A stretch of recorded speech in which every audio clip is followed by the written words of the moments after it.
Bom, vou voltar aqui a falar com vocês um pouquinho de energia eletrostática, mas dessa vez com um comentário breve, na verdade, certo?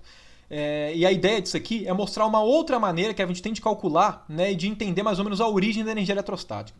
Pelo seguinte, como eu comentei com vocês, a energia eletrostática contida em uma certa configuração, né, de cargas, ela vale quanto? Ela vale meio de integral de ρV dV. Então, né, a partir dessa expressão, né, e até pela relação entre a energia potencial e o potencial eletrostático, né, o que essa expressão está falando para a gente é que o potencial eletrostático ele carrega informação da energia do nosso sistema.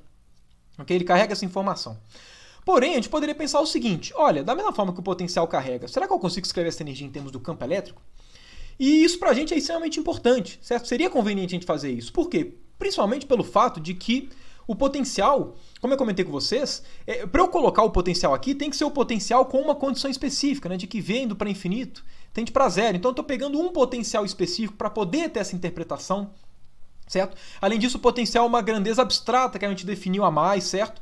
Na prática, é muito mais natural no eletromagnetismo, né? Pelo menos assim, as coisas ficam mais físicas quando as relações envolvem os campos. Porque os campos estão diretamente relacionados às forças. Os potenciais não. A gente precisa manipular os potenciais, né? Tirar, por exemplo, o gradiente para poder obter o campo, para depois obter a força. Então, enfim, o campo é uma coisa muito mais direta, uma coisa muito mais palpável no ponto de vista do eletromagnetismo. Então, seria interessante se a gente conseguisse escrever essa expressão em termos do campo, para saber como é que a energia está relacionada com o campo.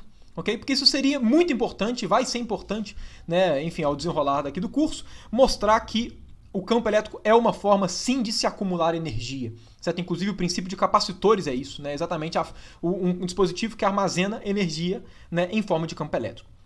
Okay? E aí, para poder fazer isso, né, eu discuti com vocês na última aula, né, a respeito, né, da forma diferencial, né, a forma diferencial da eletrostática. Se vocês lembrarem dela, a gente já de cara já consegue vislumbrar uma forma de escrever esse cara em termos do potencial. Por quê? Porque olha só, apareceu o ρ aqui. Como aparece a densidade aqui de cargas, é muito natural a gente pegar a nossa lei de Gauss na forma diferencial. Divergente de E é igual a ρ sobre ε0. Porque todo lugar, se eu quero escrever esse cara em termos do campo, olha só, aqui tem o potencial. O potencial, eu sei que eu preciso arranjar algum jeito de encontrar de tacar um gradiente aí no meio. Porque aí vira o nosso campo. Agora, existe aqui um ρ, então o ρ eu já consigo direto fazer com que apareça o nosso campo, né, aqui pela nossa relação. Então, a partir disso, a gente pode falar o quê? Que o nosso ΔU ele vale o quê? Meio de, o nosso ρ vale o quê? ε0, né, divergência de E. Então, ε0, integral da divergência do E vezes o potencial integrado no volume. Agora, a partir do momento que a gente chega nessa expressão, o que você precisa de cara é bater o olho nesse integrando, você tem que pensar assim, deve existir alguma regra do produto que eu tenho que usar aqui. Por quê? Porque perceba o seguinte, divergência é um operador diferencial. Aqui a gente tem operador diferencial aplicado a um vezes uma outra coisa.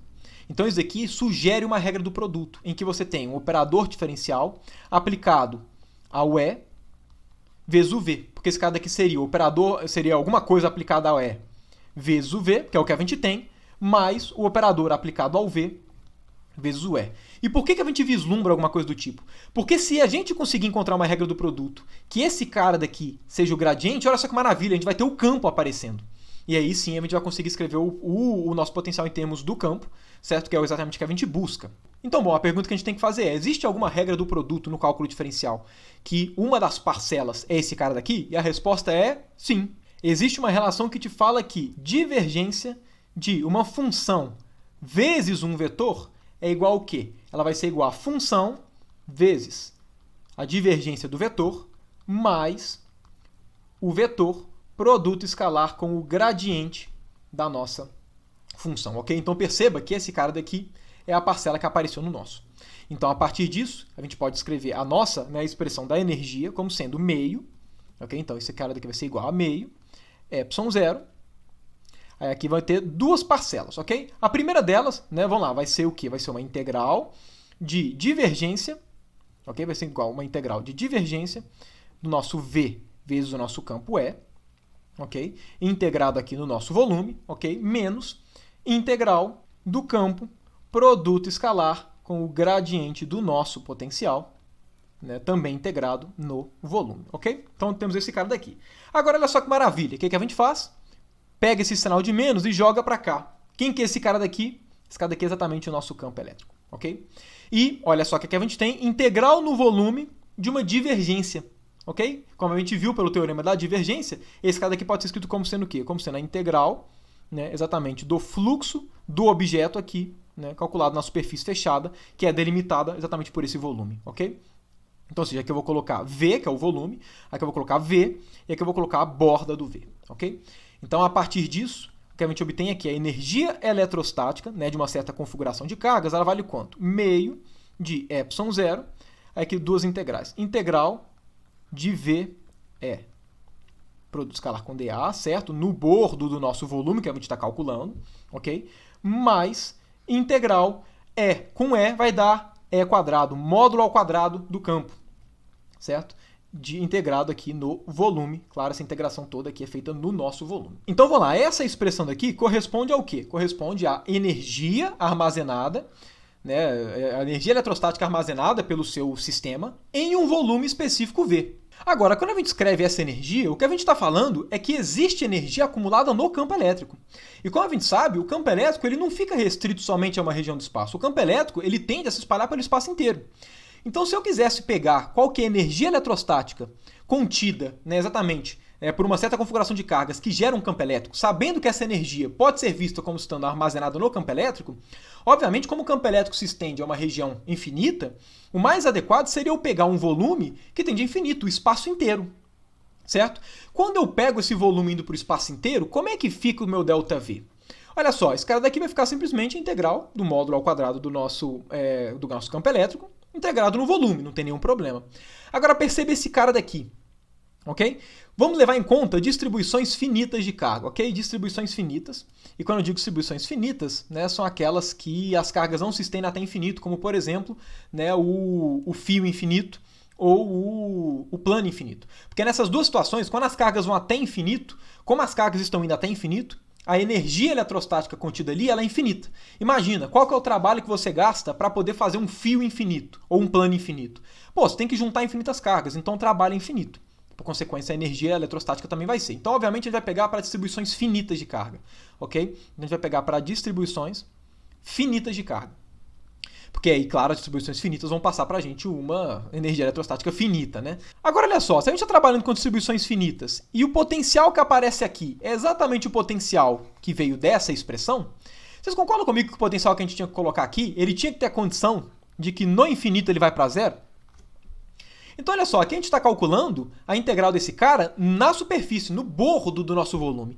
Se a gente está pegando um volume que é o espaço inteiro, certo? Um volume infinito que é o espaço inteiro, aqui a gente está calculando lá longe, lá no infinito, certo? Ou seja, lá no infinito, quanto é que vai ser o nosso campo? Né, o nosso potencial eletrostático? Ele vai ser zero. Então, esse cara daqui vai ser igual a zero quando a gente pega o espaço inteiro. E a partir disso, a gente chega na expressão da nossa energia eletrostática como sendo ε0 sobre 2 de integral de E ao quadrado dV, ok? Essa daqui sendo então a expressão, né, da energia contida no campo eletrostático, ok? Sempre que você vê alguma situação com o campo, né, você quiser calcular a energia armazenada naquela distribuição, né, de cargas e tudo, naquela distribuição toda, essa daqui é uma forma de se calcular esse cara, ok? Ou também de uma outra forma que é comum ser feita, é que a gente chega e fala o seguinte, qual que é a densidade de energia elétrica, da energia contida no campo elétrico, ok? Essa densidade, ela é como? Esse cara daqui vai ser ε0 dividido por 2 vezes o E quadrado. Por quê? Porque a energia toda não seria isso, a densidade integrada no volume, aqui já está integrado no volume, então esse cara daqui também poderia ser visto como a densidade de energia, ok?